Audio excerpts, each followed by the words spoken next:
E como os animais, a natureza, de alguma forma, expressa uma coisa que eu chamo de alegria.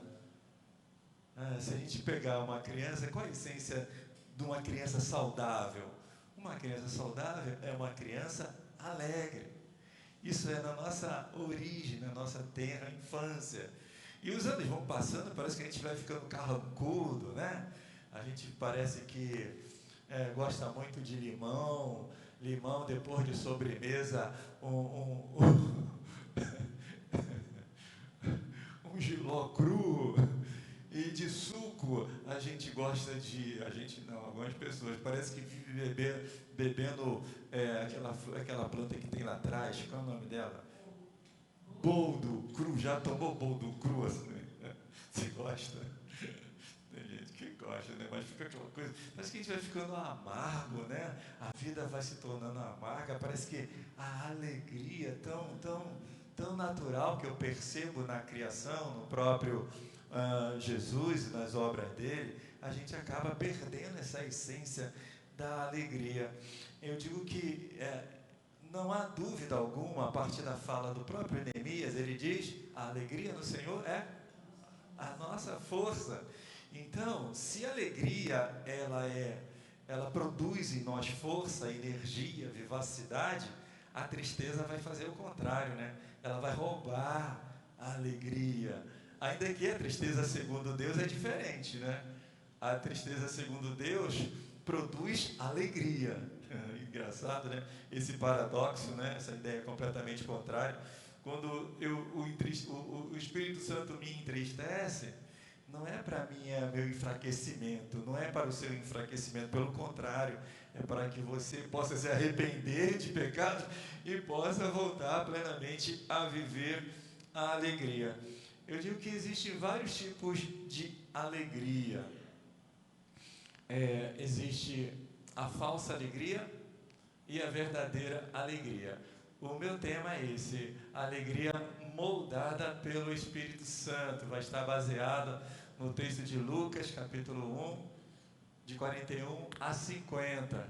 Então, eu percebo que existe pelo menos duas categorias de alegria. Uma que eu chamo de falsa alegria e a outra que eu chamo de a verdadeira alegria. A falsa alegria é aquela que é produto da zombaria, né? As pessoas começam, na linguagem dos santistas, tirar sarro, né? Então eles ficam alegres, ou então aquelas pessoas que querem ficar alegres, não conseguem porque a vida não traz alegria para eles, eles querem beber, encher a cara para ficar alegre. Eu diria que a falsa alegria, ela não produz a verdadeira vida, ela não produz a vivacidade, ela é passageira, ela é temporal, muito rápida, ela passa, como diz lá os carnavalescos, né? Chega na quarta-feira, é cinza, pura cinza. Mas, entretanto, a verdadeira alegria, ela não é produto de zombaria, de escarnecer os outros, de menosprezar os outros, mas a verdadeira alegria, eu diria que ela é produto de uma ação de Deus em nossas vidas. E quando Deus produz em nós essa ação que a gente chama de bênção, eu diria que nada pode tirar de você, nada pode roubar de você aquilo que Deus te dá, e sobretudo a alegria. Como eu disse, alguns cristãos pensam que cristão, servo de Deus, não deve ficar rindo, não. A gente vive num mundo que jaz no maligno, diz algum, né? O mundo jaz no maligno, está em plena destruição. Por que o cristão vai ficar contente? Não é bem assim, né? Existem uns textos bíblicos que eu gosto. Hebreus 1, de 8 a 9, diz assim: mas do Filho diz: ó Deus, o teu trono subsiste pelos séculos dos séculos, cetro de equidade é o cetro do teu reino. Amaste a justiça e odiaste a iniquidade, Por isso Deus, o teu Deus, te ungiu com óleo de alegria mais do que aos teus companheiros. Observe que ele está falando de Jesus, né? O Deus, o Pai de Jesus, o ungiu com óleo de alegria. Esse aspecto de unção tem a ver com a presença do Espírito Santo. É interessante, alguém vai dizer, você vê Jesus, algum texto bíblico dizendo, Jesus sorriu? Mas você vê Jesus chorou. Então por que eu vou rir? É bem assim, a gente vai ver que Jesus se alegrou, e se alegrou muito. Tanto é que ele tem a unção da alegria. O teu Deus te ungiu com óleo de alegria. E eu creio que todo servo de Deus que tem a presença do Espírito Santo tem essa unção da alegria no seu interior. Ela não é subproduto de eu conquistei alguma coisa ou alguém conquistou para mim. Tudo bem, isso pode produzir algum tipo de alegria, mas essa alegria que Jesus nos dá, ela independe dessas circunstâncias, seja elas quais forem. Atos 13:52 diz assim: e os discípulos estavam cheios de alegria e do Espírito Santo. Olha que coisa maravilhosa. Tem um filme, tem vários filmes sobre Jesus, né? E tem um filme que eu achei estranho. Aquele filme de Jesus fazendo milagre e ele está sorrindo. Jesus cura alguém e ele está sorrindo. Jesus ressuscita os mortos e ele está sorrindo. Parece estranho isso, né? Como é que esse autor fez esse tipo de leitura a respeito de Jesus? Eu não diria que o texto não mostra Jesus sorrindo, mas que ele tinha a unção da alegria, ele tinha. Ele podia sorrir à vontade, ele poderia sorrir assim. Então, os textos bíblicos sempre vão nos dizer que a alegria é algo muito presente na vida de servos de Deus. E ele não deve se deixar levar pela tristeza. Tem um cântico que a gente cantava antigamente, pode a tristeza durar, eu sou bem antigo, né? Ao anoitecer, mas a alegria sempre vem ao amanhecer. Era do meu tempo. Mas a alegria sempre vem ao amanhecer.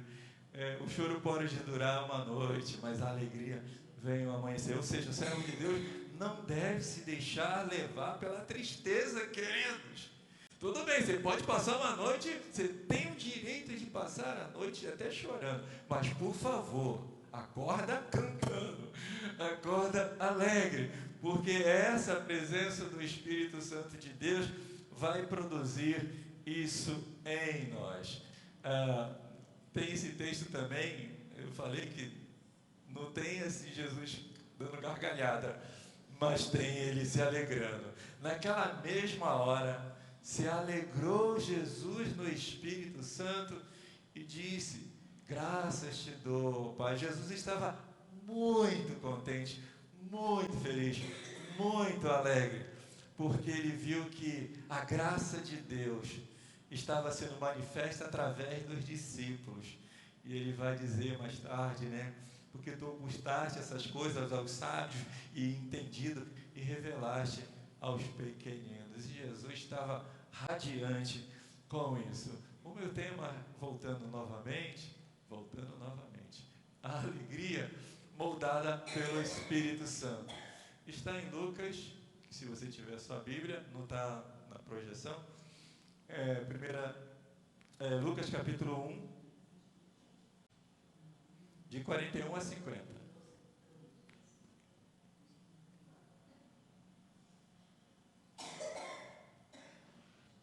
Vamos fazer uma leitura assim dinâmica.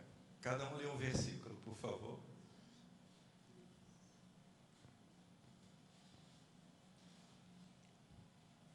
Lucas capítulo 1, de 41 a 50.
48.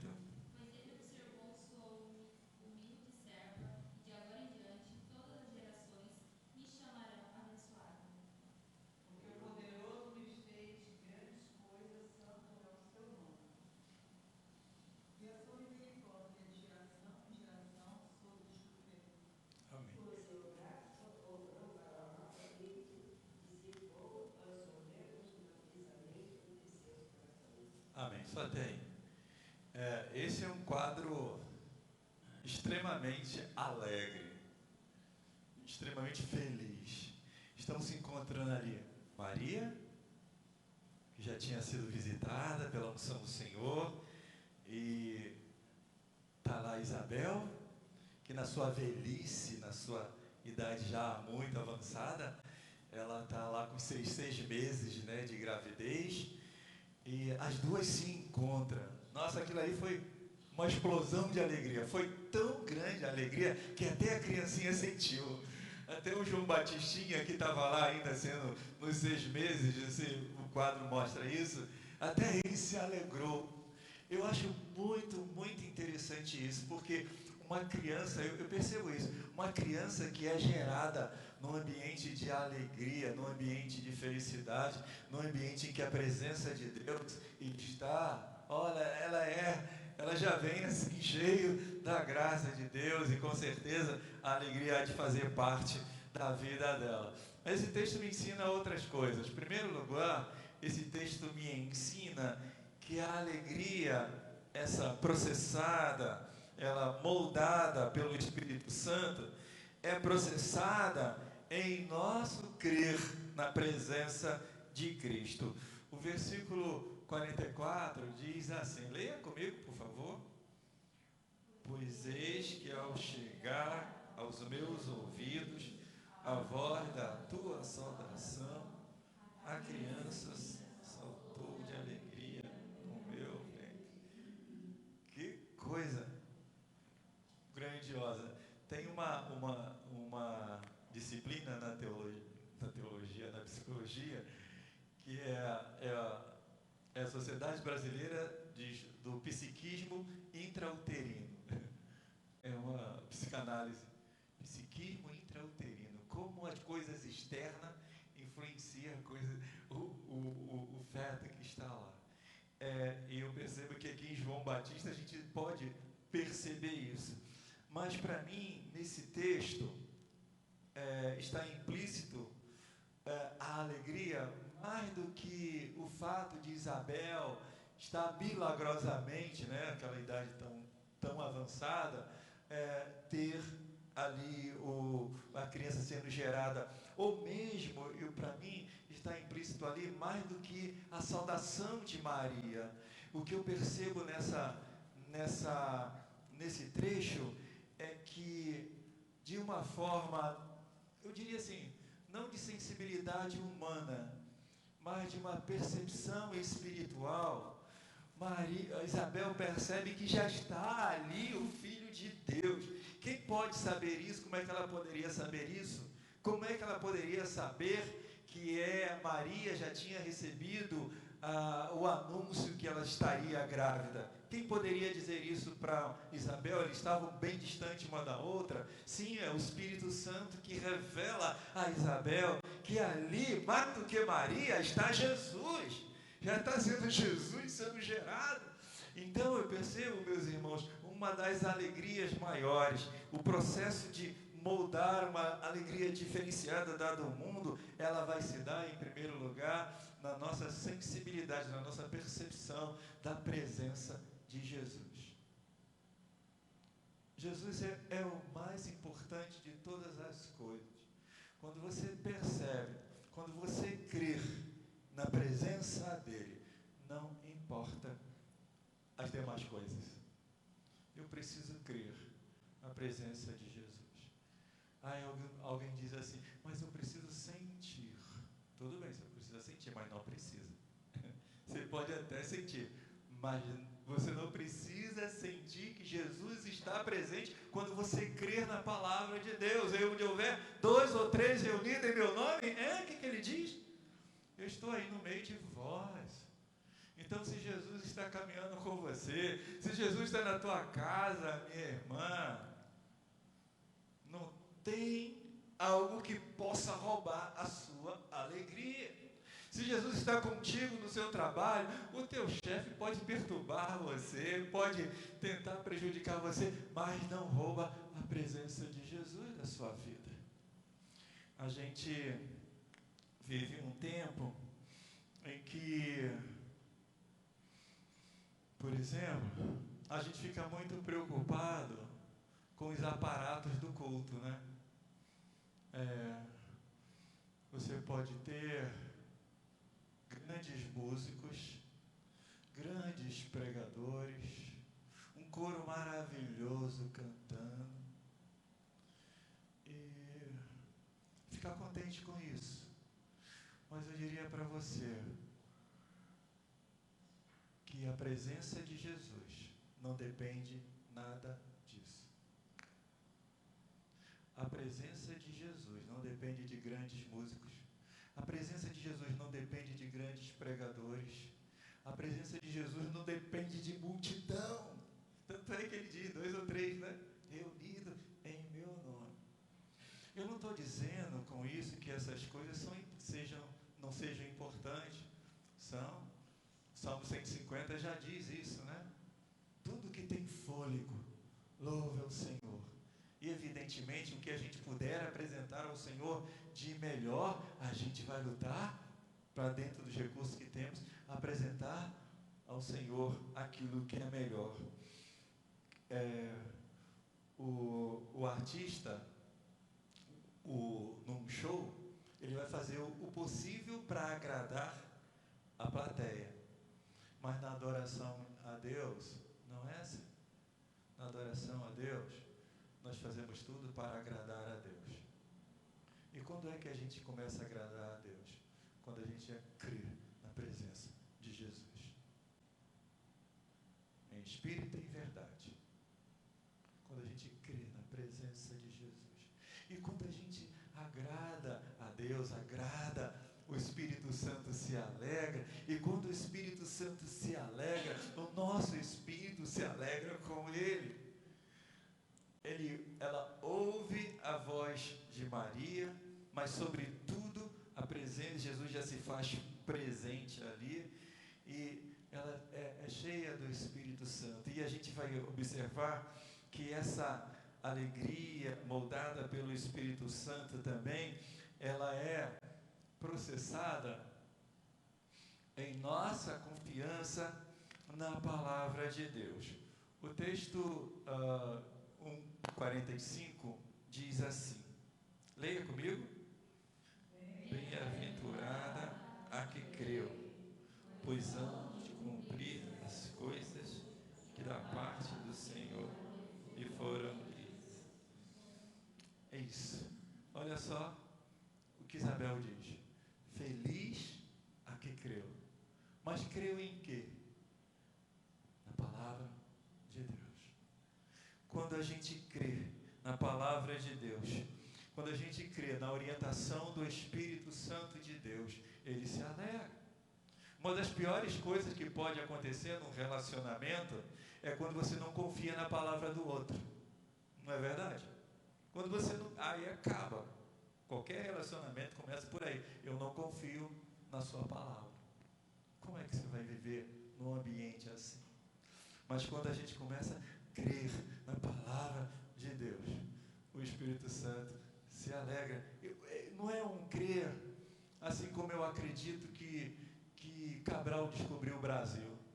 Faz algum efeito na sua vida hoje? Cabral, só na hora de fazer a prova, né?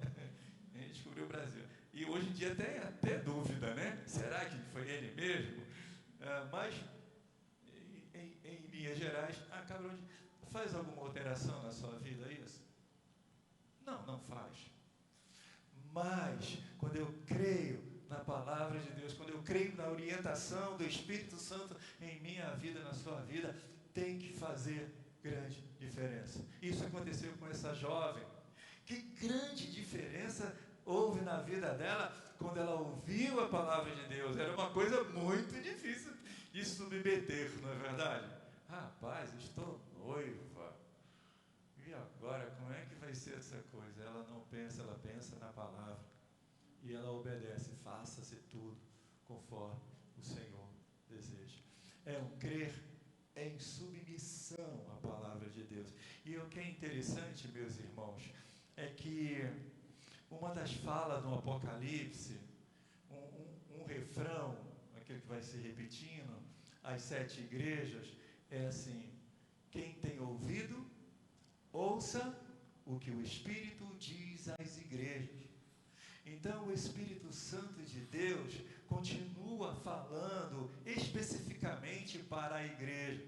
Eu sei que tem linhas gerais que todos nós temos, e todos os lugares temos assim que obedecer. Mas existem orientações específicas do Espírito Santo para cada igreja. Ouça o que o Espírito diz à igreja. Eu creio que o Espírito Santo tem orientação para esta igreja. Eu creio que o Espírito Santo tem orientação para aquela outra igreja que está próxima a nós. Eu creio que o Espírito Santo tem uma outra orientação, é claro, com os mesmos princípios da palavra de Deus. Mas em que área vocês devem atuar? Em que área vocês devem agir? O Espírito Santo fala à igreja. E ele continua falando porque é o Deus vivo. Ele não está morto, é vivo. Então, uma das coisas que, enquanto pastores, os pastores sempre ficam preocupados, assim, né? A ovelha está distante, ela não aparece mais. Cadê as ovelhinhas perdidas? A gente quer que elas estejam se alimentando com o mesmo alimento que Deus está dando à igreja. Percebe? Deus está dando um alimento a esta igreja, ela está se alimentando disso. Mas o outro que não vem há séculos, e ele chega e fica meio perdido. E o pior é que na hora de tomar decisões, ele não tem a mesma orientação que o Espírito Santo tem dado à igreja.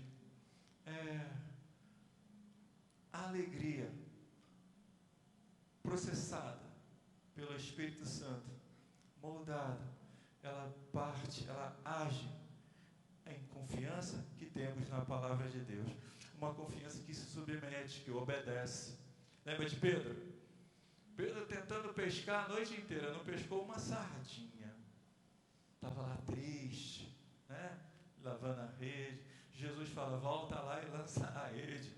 Senhor, passamos a noite inteira e não pescamos nada, mas sob a tua palavra nós vamos lançar a rede. Ele obedeceu e voltou muito, muito feliz. Ouça o que o Espírito diz à igreja. A terceira coisa que eu aprendo nesse texto, que é essa alegria moldada, formada pelo Espírito Santo, ela é processada em nossa alegria com a salvação. Redundante isso, né? Ela é processada em nossa alegria com a nossa salvação. O versículo 47 diz assim, vamos ler junto, por favor? E o meu espírito se alegra em Deus, meu Salvador. Da mesma forma que Isabel, Maria se alegra muito mais do que simplesmente está gerando, né, o Messias. Ela se alegra em Deus, meu Salvador. E quando pensamos na salvação, a gente pensa nesse mesmo Jesus, nome Jesus Salvador, na providência de Deus. O que Maria está dizendo, eu me alegro na providência de Deus. E qual é a providência de Deus para o mundo? O Jesus, o Filho do Deus vivo, aquele que vem para salvar todo aquele que crê.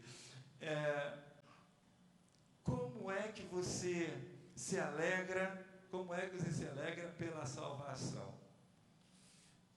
A gente leu lá em Lucas 10, 20, 21. Jesus disse assim no 20, né? Vocês leram no início.